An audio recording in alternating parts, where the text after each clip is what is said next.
Shalom, shalom, Israel. Asatawa Shab of the I.S.U.P.K. And in this video, we're going to go over a brief story of a man named Judas the Iscariot.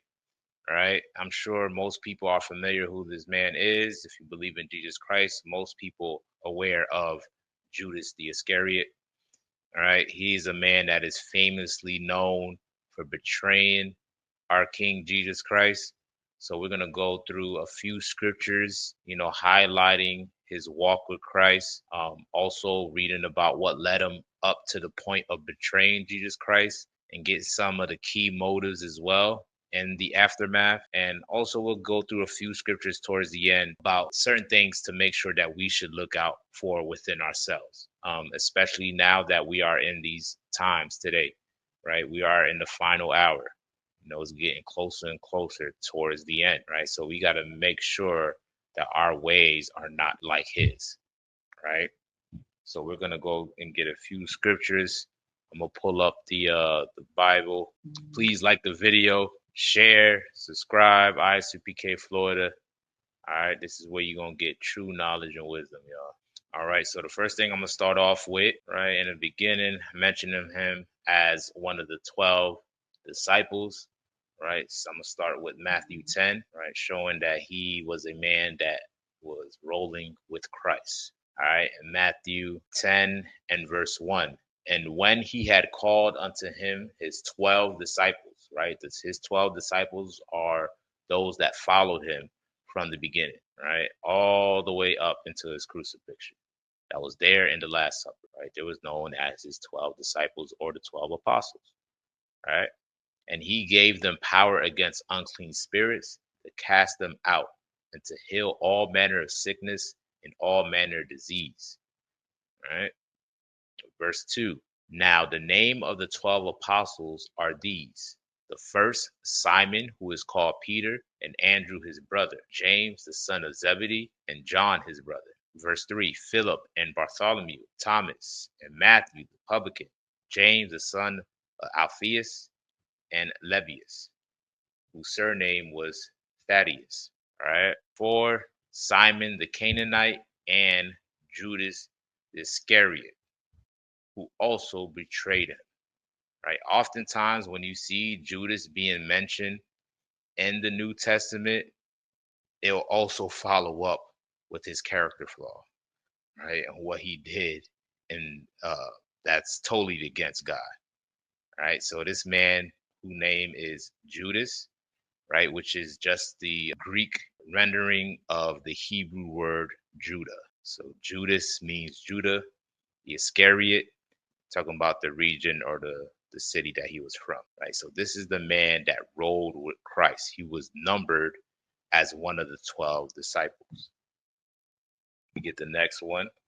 Grab John chapter 6. John chapter 6, verse 71. He spake of Judas Iscariot, the son of Simon, for he it was that should betray him, being one of the 12. Judas Iscariot is the son of Simon, just as it's mentioned in the Bible. He was one of the 12, the son of Simon. Let's go back to Matthew. Matthew 26 and 14.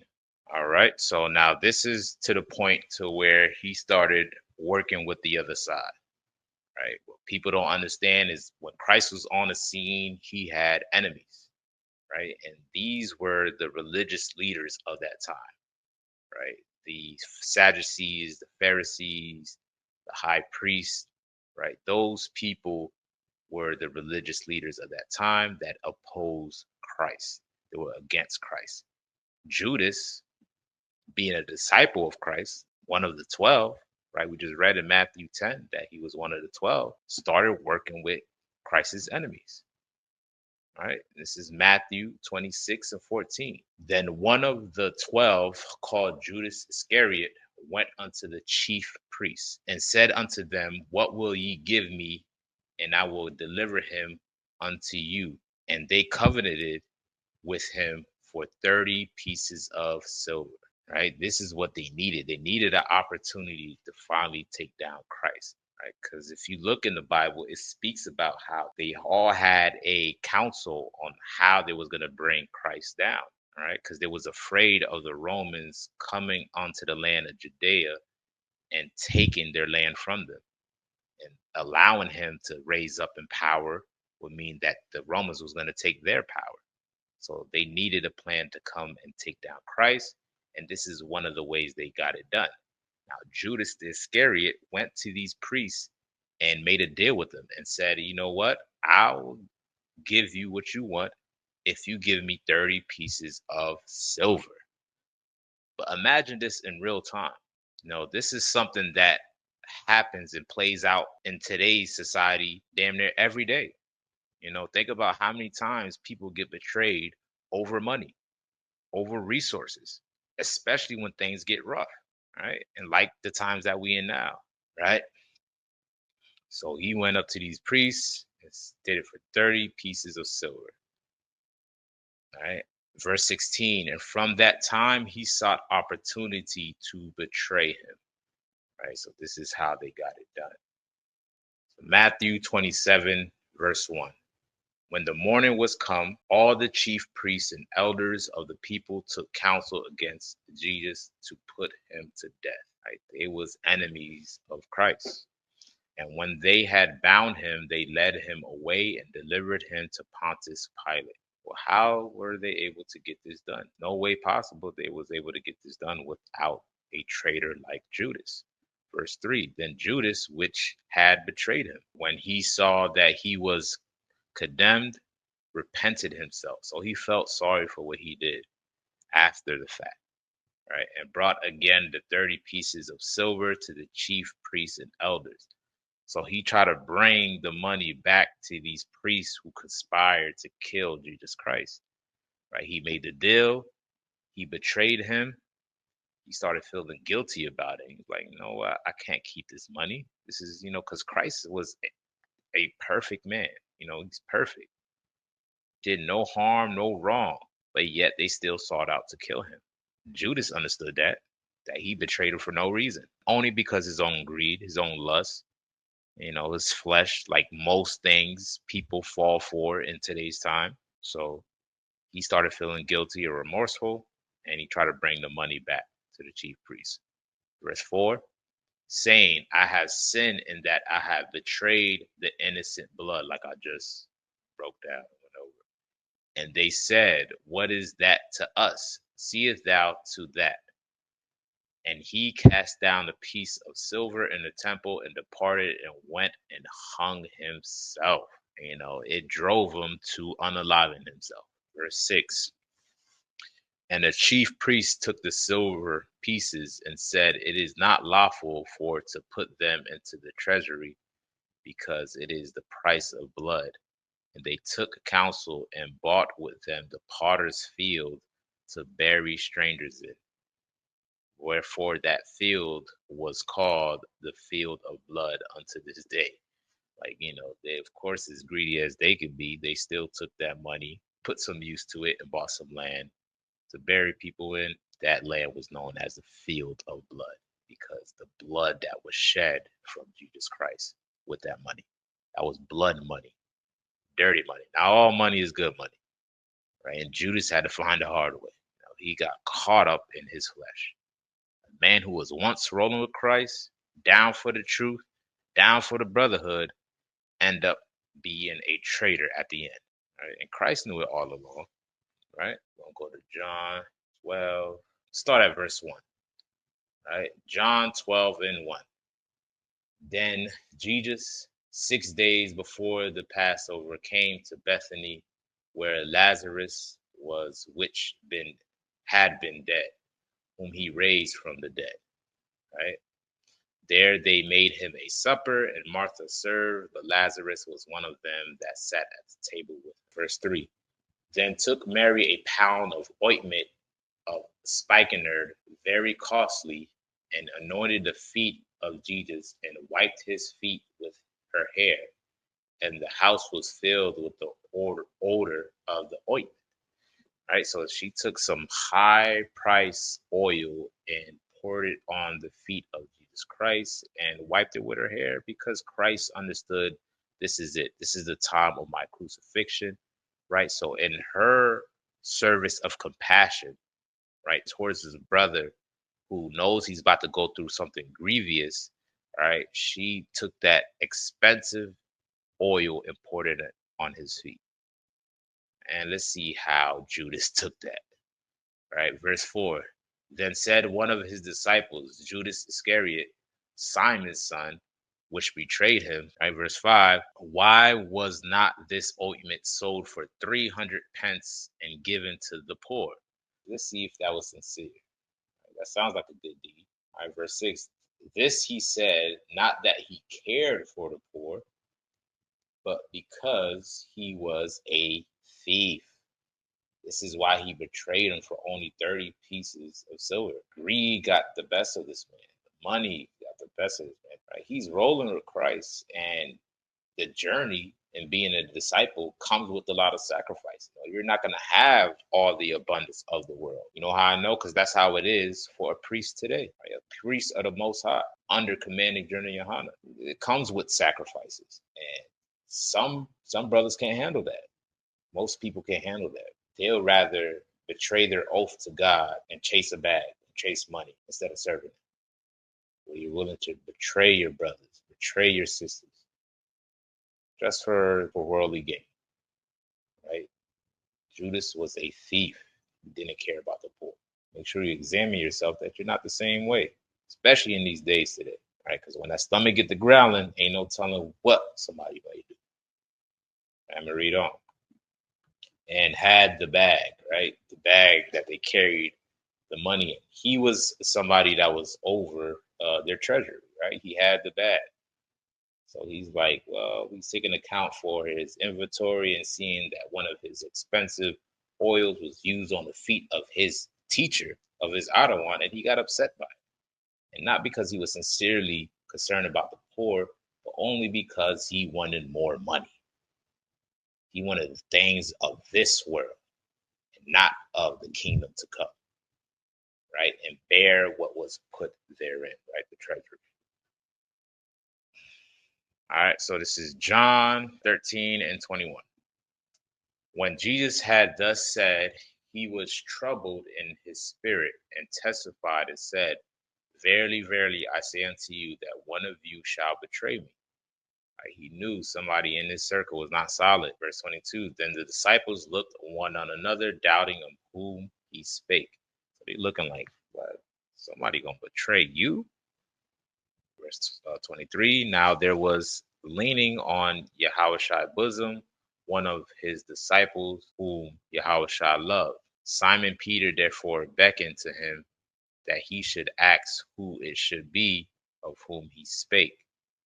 When then lying on Yahushua's breast, saith unto him, Lord, who is it? Right? So brothers is out there kicking with him, you know what I'm saying? Just chilling, just vibing how brothers vibe, you know, just resting on him with his arm around him, not saying that he was, you know, laying on him like a pillow. You know, I know some of y'all Tyler Perry followers out there may think that, but no, just, you know, kicking it. You know what I'm saying? And they want to know, they're trying to figure out who is Christ talking about. Verse 26, Jesus answered, he it is to whom I shall give a sop.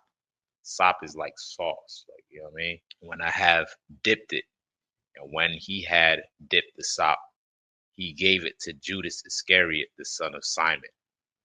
So he's saying, well, this is going to let you know who the traitor is. I give this sauce to this person, he's going to dip his bread into it. And that's the person you will see, right? And after the sop, Satan entered into him.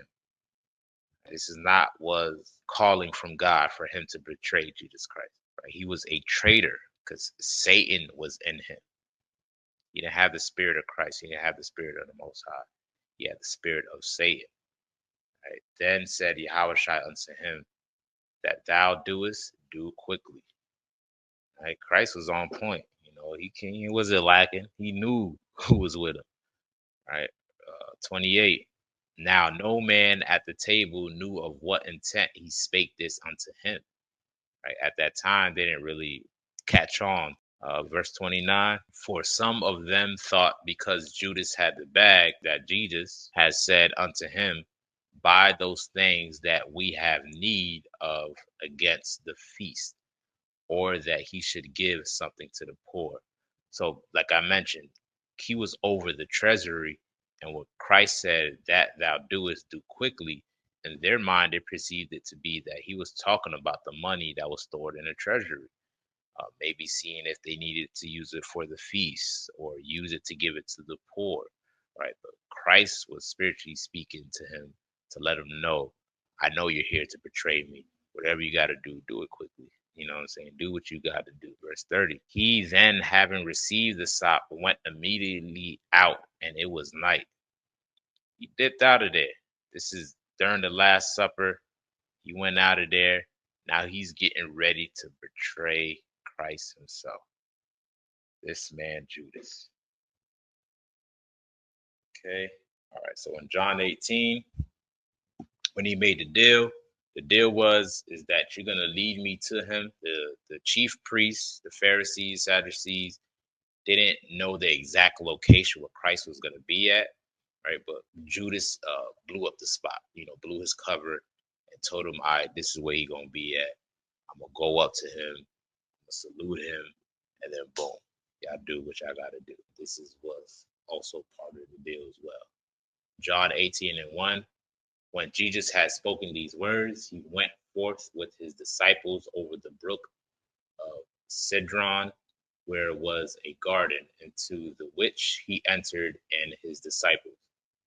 And Judas also, which betrayed him, knew the place, for Jesus oftentimes restored thither with his disciples.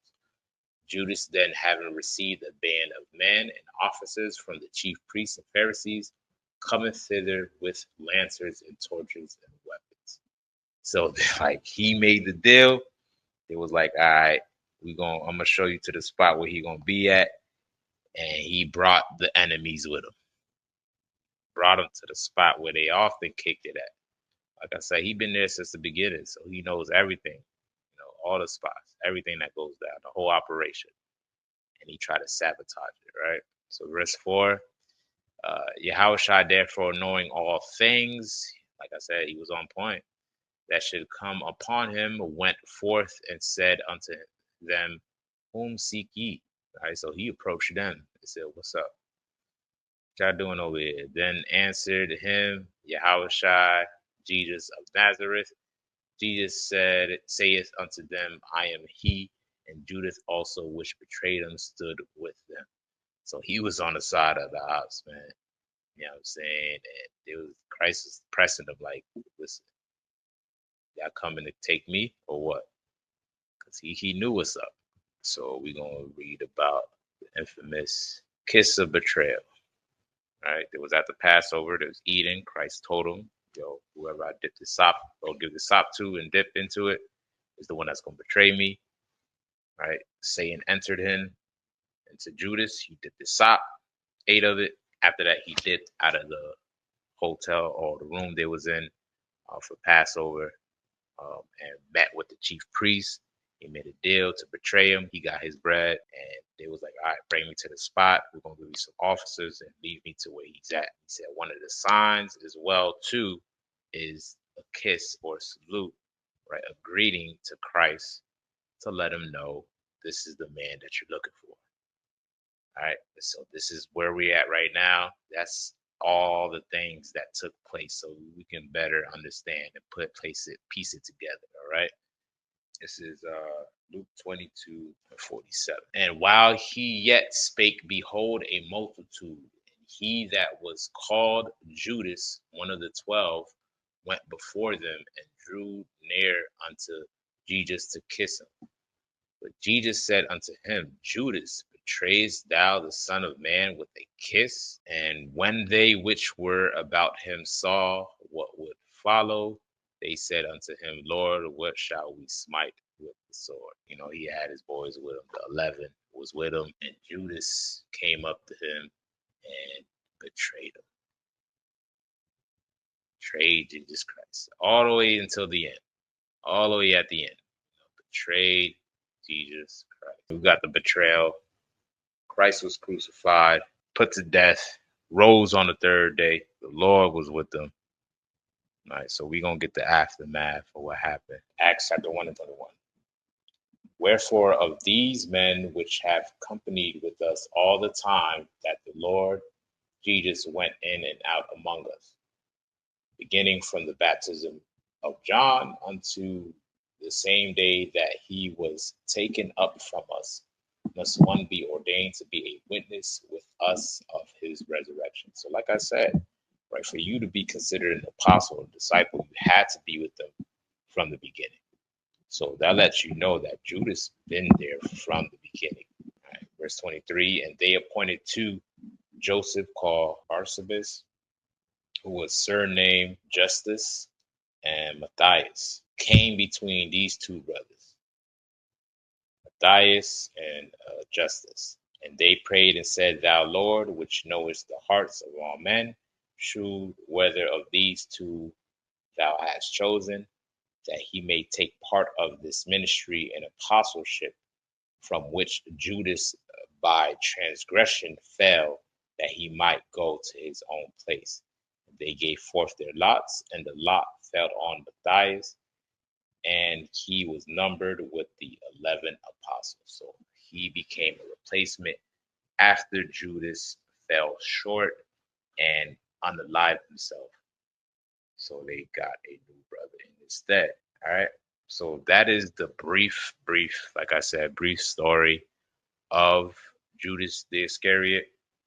Now, what we're going to do, we're going to get a few scriptures, right? Since we got the key motive, and we know the key motive was money and greed, right? We're going to go through a few scriptures to making sure that we don't fall victim to his ways as well, too. Onto the Apocrypha, get Ecclesiasticus 18. We'll go straight to verse 30, all right? Ecclesiasticus 18 and 30. Go not after thy lusts, but refrain thyself from thy appetite. Right? Especially in these last days, is very important that we resist our flesh, right? That we resist our own selfish wants and desires.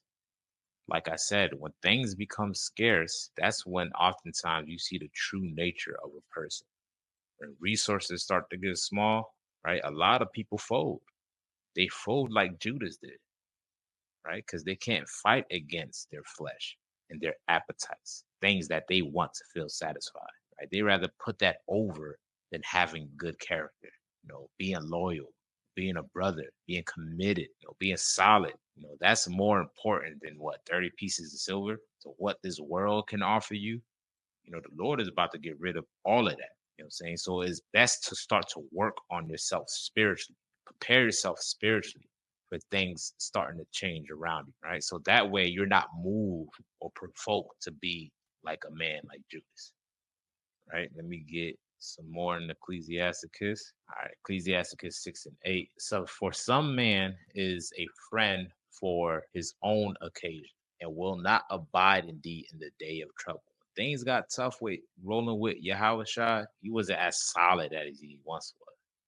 At one point, he was with them, given the power against unclean spirit. But it became to a point where he was only around to benefit himself for his own occasion, to get the bag, to get the bread. He was over the treasure, and that wasn't enough. He was there for his own occasion, only when things was good. But when things got rough, man, it was out. He was out of there. Verse 9. There is a friend who being turned to enmity and strife will discover thy reproach. Right? That's what he did to our king. Moving with hatred, gave him up. Right? Verse 10.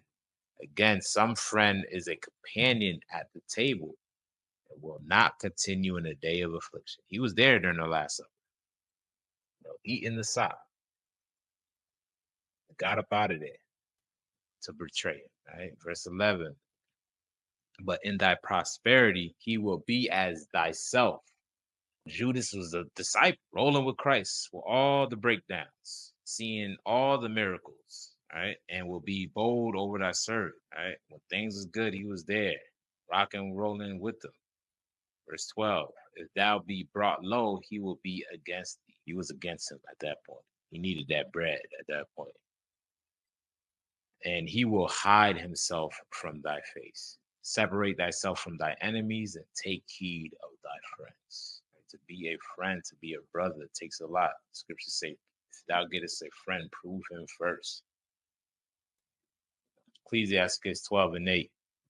A friend cannot be known in prosperity, and an enemy cannot be hid in adversity. Right? Things is gonna get tough. It's gonna get rough. You want to be the type of brother or sister that will stick through it and stick together, even when it gets rough, even when it gets hard. You don't want to be somebody like Judas who's willing to betray your brother or sister, right? Just to find prosperity, right? Verse 9. In prosperity of a man, enemies will be grieved, but in his adversity, even friends will depart. All right, let me get the last verse. First John chapter 3. I'm gonna start at verse 11. All right. For this is the message that you heard from the beginning, that we should love one another, not as Cain or Judas, right? Both one and the same, who was of the wicked one and slew his brother, or betray your brother, or snake your brother. And wherefore slew he him? Because his own works were evil and his brothers righteous, right? Marvel not, my brethren, if the world hate you. We know that we have passed from death unto life, because we love the brethren, and he that loveth not his brother abideth in death. You know what I mean? Like, this is not a surprise why people leave this truth. I understand. You know, you don't have the spirit of the Lord in you anymore. The spirit of God left Judas. Now he had the spirit of Satan. What the spirit of Satan is for you to go out and cause confusion and destruction to your people. All right, verse 15. Whosoever hateth his brother is a murderer, and you know that no murderer have eternal life abiding in him. Right? If you hate your brother, you're just a murderer. That's how it first starts. It first starts with they thought. Remember what Christ said: if you even look at a woman that's married with lust, you have committed adultery already. Right? Because it first starts up here, right? And that's how it began with Judas. Right? It first starts with the thought, the thoughts that you're thinking. I can't stand this person. This person get on my nerve. Why you always gotta talk to me? Like, why you gotta do this? I ain't gonna take him to counsel. I ain't gonna do it. That's the thoughts that's running to your mind. You know, rather than going to him or her alone, you rather entertain your demons in your head. That thought eventually is gonna manifest itself physically to where you might be driven to either harm this brother or sister or betray this brother or sister. Make things right, man, especially in the times we in now. You know, Christ is not on return. So it's important that we be morally prepared and spiritually prepared for his return. All right. Verse 16. Hereby perceive we the love of God, because he laid down his life for us. And we ought to lay down our lives for the brethren.